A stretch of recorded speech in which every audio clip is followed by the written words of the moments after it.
welcome to Kinky Rat Records. My name is Kevin. Aziah. And we are here with the infamous, the two and only Kevadonna and Blondillion. Well, yeah, well, thanks guys, it's a real honor to be here too. And yeah, we like Kinky Rat, you know, we like you guys, and it's a good place, so we're kind of just fine being here. Yeah, I love it here. You're the first to be signed at Kinky Rat. Tell us about that. It's a real honor to be the first signed, and I see a really bright future ahead. Yeah, well, you know, I'm excited to see what follows too, you know, hopefully some real exciting and innovative and interesting artists, you know, or artists that, you know, just like adding to what's already out there, you know, to a similar sort of sound, like that's just as valid, I think. Yeah. I mean, and we strive to do that too, you know, it's not so much about innovating as just like adding to what's out there. Yeah, you know, being yourself in the pool of selves. Yeah. Just a normal voice adding to a chorus of other normal voices out there. And you know, sometimes I like to think we're all just singing one big normal song. You know. Yeah. And that kind of inspires me more than doing anything original. Yeah. We really strive to stay regular. Yeah. I can't really add anything to that. It's about like being regular and normal, and just doing something. Definitely. Well, I think I speak for both of us when we say it is an honor that you are the first artist to be releasing anything for Kinky Rat. When people, you know, learn about Kinky Rat, say, oh, who's on their catalog, and you know, they check you guys out, they're going to hear your album in an amazing opening. Will you tell us a little bit why you decided to open the album that way? Well, you know, the opening with us, the howl, and yeah, it comes, well, the EP or the album or whatever it is, the first concept was it was going to be called Howlin' for Bungo, and so, you know, we wrote that song, and the howl is from that song, and I just thought it'd really light things up, you know, at the beginning. It's kind of like you're calling in the rest of the album. Yeah, it's like you're letting the listener know that something's about to happen, something that might make them feel something or not. And I think at the beginning of a record, it's good to really grab the listener's attention. It's something that's engaging. Yeah. That was the kind of idea with those like demonic voices, you know. It's like we figured people would be like, "Hey, what's that? Well, what's going on here? Is this an album or is this something else?" Yeah, they'd be like, they'd press play and they'd be like, "Oh wow, that's scary, and I kind of want to hear a little more of that." Yeah. Now, the first time I heard the record, I was floored. I was completely blown away. Like, next level concepts, the vision is like so clear. Give us some insight into that process. What was it like for you two? I don't know. Our process is pretty average for musicians. We'll get together, we'll get dressed up, and we'll just hit the studio, you know? Yeah. The writing comes at any point, really. Sometimes during the take, or sometimes, you know, before we'll come with fleshed out ideas. Yeah. Any time, you know, the idea is to just be there, you know, and pressing buttons and turning dials and striking strings and present with the feeling of it all. Yeah. And usually that can help guide the creative process forward. Yeah. And you know, I find, you know, you can either stay in the present or be caught in the past or be longing for the future, and all those are about the same. Yeah. They're just different flavors. Different modes of existing. Yeah. We try to experience as many as we can and realize how regular they are. Yeah, and you know, I think we try not to try too hard. Yeah. Not that we're trying to not try hard. We're not even trying to do that. You know, I guess what I'm saying is, you know, trying's not part of it. It's, as long as you got something down, you're doing it. Yeah. You know? We really try easy. Oh, that's a good way to put it. Yeah. Yeah. Hold on. Will you say that again? I want to make sure that we get that and the listening audience does. We really try easy. Wow. That's what really feels good. Yeah. I like that. Now you two are somewhat fashion icons. Tell us about what you're wearing now. Where do you get something like that? Well, I'm wearing these I've got kind these of leggings that I use duo for the chromatic, like package black and video. white. And I got thing this going on. sock on. It's kind of like Jester, dress shop. Music But I think Man. I've got, These are some my girlfriends arm as well. socks. I don't know. It's, I got some I gloves don't know. on. It's like it kind of shakes me up. I Like got this usually at wear the, socks on your feet, but I got them on my arms, and And then, all I don't really know kind of makes me about like this. feel, you know, like I I'm got my educated puff or here. like I'm inhabiting my I dad's carry energy. over for all the sessions and The pens are for like, you know, that's really about it. when inspiration Oh, I'm wearing strikes. some lipstick too. I like to. They make me feel safe. You know, just pull it out, poke out an idea, put it right A down. triangle with an eyeball. And this hat makes me feel kind of like a baller. You know, like throwback, early hip hop I brought times. my pillow too. Yeah. Oh, and I got a crystal. Oh, it's nice. Yeah, double terminated. You know, the energy. I don't know what that means for the energy actually. That's really cool. I don't know. There's something about it lining up with my nipples, which I don't know. Oh, it's definitely ideal. Yeah. Nice. Yeah. You look good, bro. Thanks, you too, dude. Thanks, man. When you wake up in the morning and you know decide what clothes you're gonna wear, tell us about that process. Well, no, go ahead. Yeah, for me, a lot of it comes down to what's clean. But sometimes I'll wear dirty stuff if I have to. Yeah, it's it's just grab and go for me. It's I like dressing with my eyes closed sometimes. Sometimes those are the best outfits, you know. I don't have a preference of what I really wear, so I just end up wearing whatever, and it's always fine. Yeah. We seem to get a lot of compliments, you know, and that feels good, you know. But I try and let people know that it's, you know, this is no different than any other clothes. So Yeah, no big deal. yeah. And on average, about how many outfits do each of you go through a day? Well, it's anywhere between like about 0 and 10. Tell us about how much what you're wearing influences what shows up in your recorded material.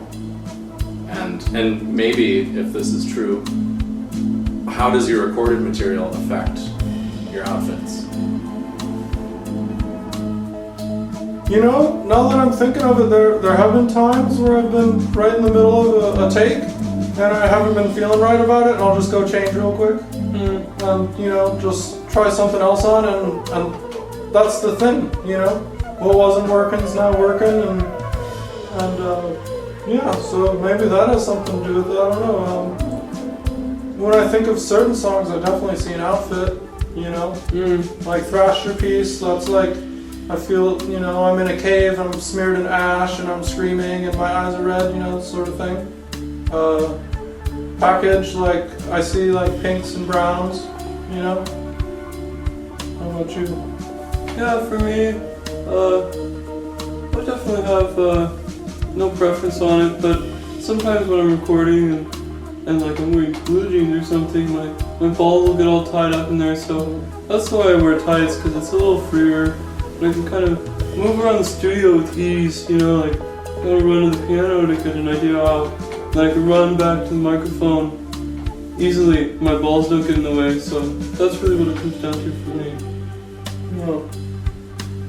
Now, the record definitely has some darker points as well as some more comedic and fun, happy points. Tell us about like how you fit all that together so seamlessly, and you know where the darkness ends and the humor begins. How do you calculate that? I don't know. People say this album's funny, but I don't know where the humor is in it, and I don't know where the darkness is either. It's just kind of if you put a spectrum in front of me, I would just see gray.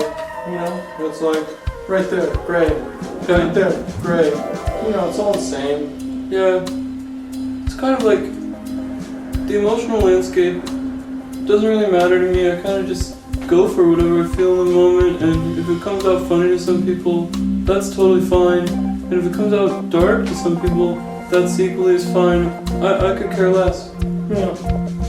I think it's more about the listener. If you think that's scary, well, what are you scared of?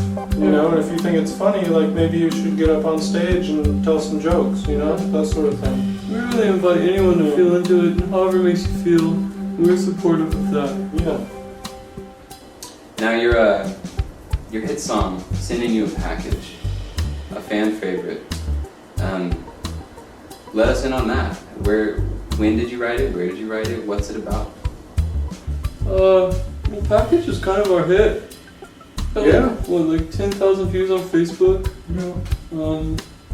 Pretty cool. Big hit with the mothers, we noticed. The mothers really like it, I don't know why. Middle-aged women are like super into our vibe. Yeah. That's cool, I guess.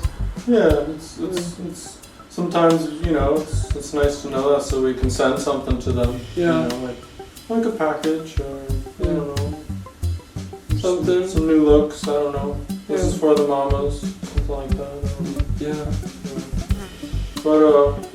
But how it started is we were just working on music, and Our roommate barged in, yeah.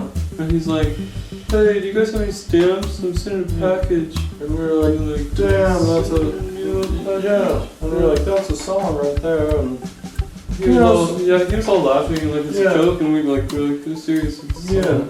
yeah, and it's cool to see how it hit home, and I think it went out around Christmas time. It brought a lot of joy into the world right around that time. Yeah, it was good. Yeah, it was good. The opening track, well, the real opening track after the howl, I call it Thrasher Piece, but in parentheses it says artist statement. Do you want to speak a little bit more, explicate that for a listening audience?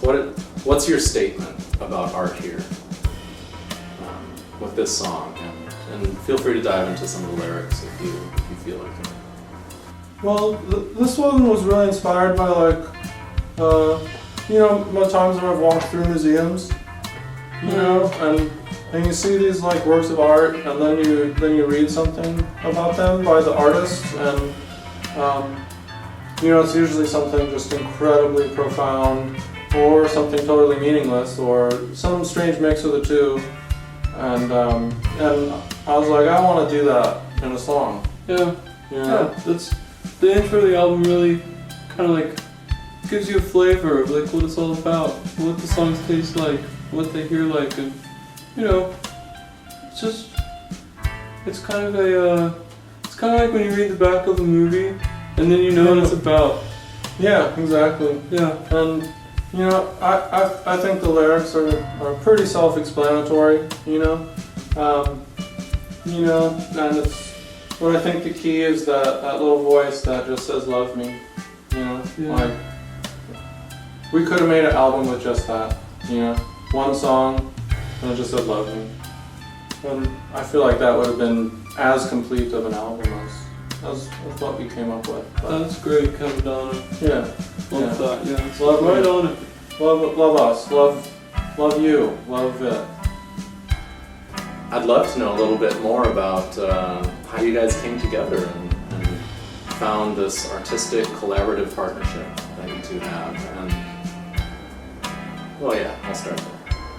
Well, we met some years ago at an ayahuasca ceremony, actually. You know, I was over here tripping, he was over there tripping, and Total jungle vibes. yeah, like vines in the room, and spiders, and snakes and shit. Yeah. And there was music there, and I think the first time I really became aware of him was I got up and I was singing, you know, I was feeling it, and I was singing, and I felt someone else doing that too. I look over and there's Blondillion. Just feeling it, you know? Feeling something, I don't know what he was feeling. And then later he helped me cut a pineapple. That's right, Yeah. that's right. That's how we connected over the slicing of the pineapple. Yeah, simple things. Simple, Normal, yeah. simple things. That's kind of like our album, I think. I think so too. Yeah. And one time we were sitting next to each other, he passed out on me. I was like, whoa, tiger. And then he came back and was okay, you know. Probably, what was that like? I don't remember, I was passed out. Yeah. Makes sense. Yeah. Yeah. But yeah, so that's how we met, and it's been pretty much the same ever since, you know. Making music, feeling it, you know, taking it easy, sharing outfits and wardrobes. Yeah. Yeah. I understand you have some other artistic projects as well, like the bathroom cauldron. Is that right? Yeah. Will you share a little bit about that? Yeah, well, the bathroom cauldron is kind of our pride and joy. It's a mason jar full of disgusting items. Yeah, and I mean, what else do you need to know? It's pretty much like it's a symbol for a human or anything. You All know, the rejected parts of ourselves that we throw down the toilet or in the trash or at our partners. We just put that all into a mason jar and we take care of it and integrate it into our beings.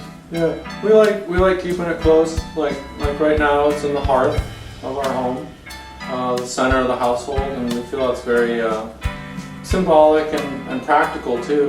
We notice when the bathroom cauldron is outside the house for too long, we start getting filled with darkness and negativity, and It's good to let that shit go. and we let it go by bringing the cauldron in, and then we say, oh, that's gross, you know, and my grossness is gross too, but it's okay, you know. So we feel like it's a tool. It's an art tool. It's art as a tool. Yeah. Now, I know during the recording of the album, you two lost a daughter of yours. Linda was her name, yeah. And I know it put a hold on the record and a hold on your lives. And I understand you're still tender, but would you be willing to share anything about that and your healing around that? And does that show up in the record at all?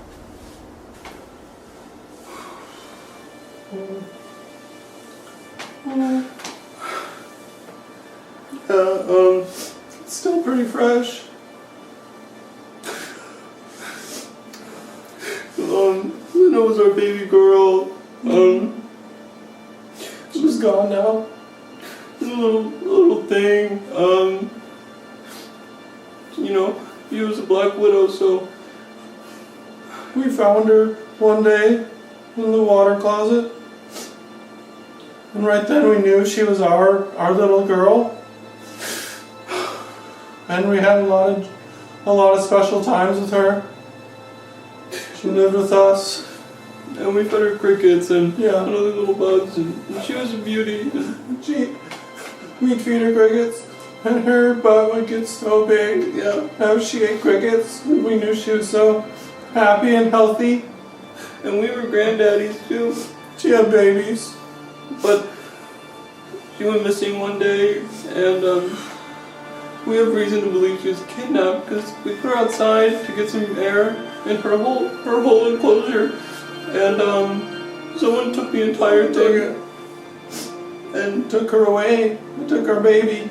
we did what we could to put the word out, find her, and We got flyers out. there's still hope, but it's fading, and but for the sorry, I'm sorry. It's okay. Um, It's part of who we are. the record doesn't talk about Linda much. It's No. maybe someday when I can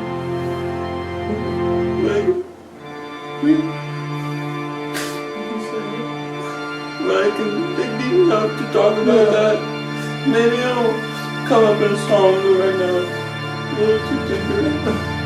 It might be the only way to work through it. Maybe so. Someday we're gonna have to open that door. Yeah. Sorry, guys. Yeah. Okay. We'll get through it. Alright, that is Kevadonna and Blondillion at Kinky Rat Records. Their debut album package will be available September 21st on all major streaming platforms. Kevadonna, Blondillion, thank you so much for joining us. It's been an honor and inspiration to hear a bit about the inner workings and what's going on under the surface over there. Best of luck going forward. We're excited to hear what's next from you guys. Well, yeah. Oh, it's our pleasure, guys. Yeah. Well, it's so great being here. And you guys are an inspiration too. You know. Yeah, you guys are so fly. So fly. And yeah, to all our fans, we love you, and this package is for you. Yeah. I know you waited long enough. Thanks for waiting. Been thinking about you the whole time, and just wanting to get this to you and be with you there in your home. You know. Better late than never, I guess. That's right. Yeah.